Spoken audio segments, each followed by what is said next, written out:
This might seem a bit odd, but the story I'm about to tell you is one about a bard named Tabor. Now I know what you might be thinking.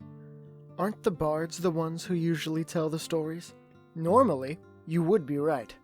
But Tabor is a unique case, and just a unique man in general.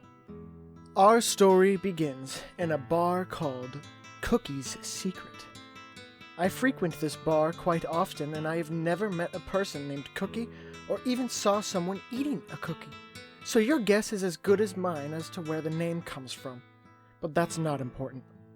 What is important is that I was in this bar during the Great Moon War. Much like Cookie's Secret, it doesn't make a whole lot of sense. We're on the planet Ender, and this war definitely did not take place on either of our moons. But again, not really important.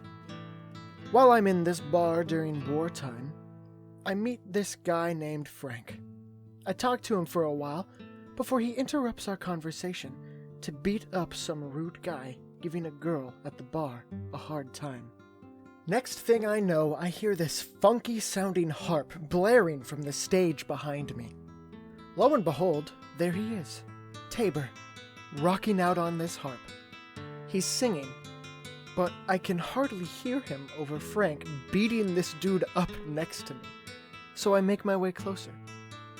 Much to my surprise, Tabor is singing about Frank, the stuff he literally just did. Saving the girl at the bar. I couldn't even hear Tabor singing on stage, so how the heck did he hear Frank confront this guy? I stand there, in awe, shimmying closer and closer to the stage as people move out of my way. I now have a front row seat to the weirdest concert ever, but it gets even weirder. With a slick movement of his hands, Tabor's harp turned into a violin. I thought I missed him switching out instruments, but I never took my eyes off of him. I was enamored as he sang about minuscule things happening all around us.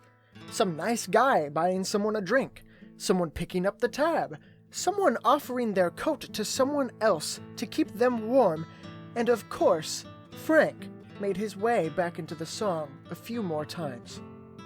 It was the most bizarre thing I've ever experienced, but these shenanigans weren't done yet. Everything in the bar became eerily quiet when one of Tabor's strings on his ex-harp violin snapped. I gasped. Someone cried, and for some weird reason, we all turned to look at the entrance of the bar. Literally everyone in the bar turned at once to look at the entrance. I wanted to look behind me, to look at Tabor and see what struggles he was experiencing with the potential death of his violin, but something was preventing me from doing so. Then, the bar doors opened, and in walked Tabor? How did he get over there, I wondered. It was him, definitely him, but something was different. His hair was darker, his clothes were darker, and his violin was now a guitar. He began playing a different tune, and now he was singing about the stuff you would expect. Heroic tales, some of which must have been from different planets because they were most certainly not from Ender. He did a 2-minute set about some starlight samurai guy that made zero sense to the rest of us, but sounded great regardless. He sang about heroes defeating dragons and some planet-shattering battle on a mountaintop. The rest of the night was a blur. I woke up in my apartment, feeling more hungover than normal, and tried to piece together the few things I could remember. I grabbed my coat and headed out for Cookie's Secret.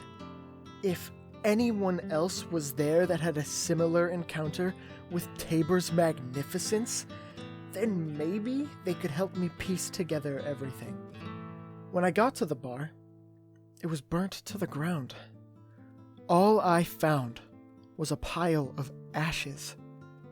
The only logical conclusion I could make is that Tabor rocked this bar so hard it burned to the ground. But if that's the case, then how did I get out? How did anyone get out? I stood there for what seemed like hours just looking at the remnants of Cookie's secret. Every once in a while, I would go back to wondering why it was named that, but my super important thoughts got interrupted by a local. "You okay there?" I remember this woman asking me. I turned my head to look at her, and standing beside her was Tabor. He had his arm around her. I went to say something, and he put his finger to his lips to shush me. I asked if she had been at Cookie's secret last night. She laughed at me and said, "Last night? That place burned down years ago." Shocked, I quickly looked at where I just saw the smoldering remains of the bar I watched Tabor perform in, and it had been replaced by a restaurant called Brownies and Stuff. Another sweets reference was extremely ironic, I thought, but I looked back at them and noticed the woman was an employee there. She must have just gotten off her shift. I wanted to say something else, but Tabor took out a small notepad on the woman's apron and handed it to her. "You forgot to return your notepad, babe," he said, so cool and nonchalant. He ripped off a page before he handed it to her, and she said something like, "Silly me," and ran back inside. Tabor and I stood in an awkward silence for a few seconds as I conjured up the courage to say something. I needed answers. I needed to know what he did to everyone in the bar that night, but right before I spoke, the woman returned. He gave me a nod, and I watched as Tabor and this woman walked away from me. My next idea was to go inside for answers, but I heard two people exiting the restaurant. "We got lucky the Starlight Samurai came to Ender when he did," said the first person. Wasn't Tabor singing about him? I thought. "Hey, you dropped this," I heard the other person say. They were now right in front of me. I looked down and noticed the piece of paper on the floor. Tabor dropped it so that I would find it. I picked it up, and it read, "Welcome to the future. Rock on. Tabor."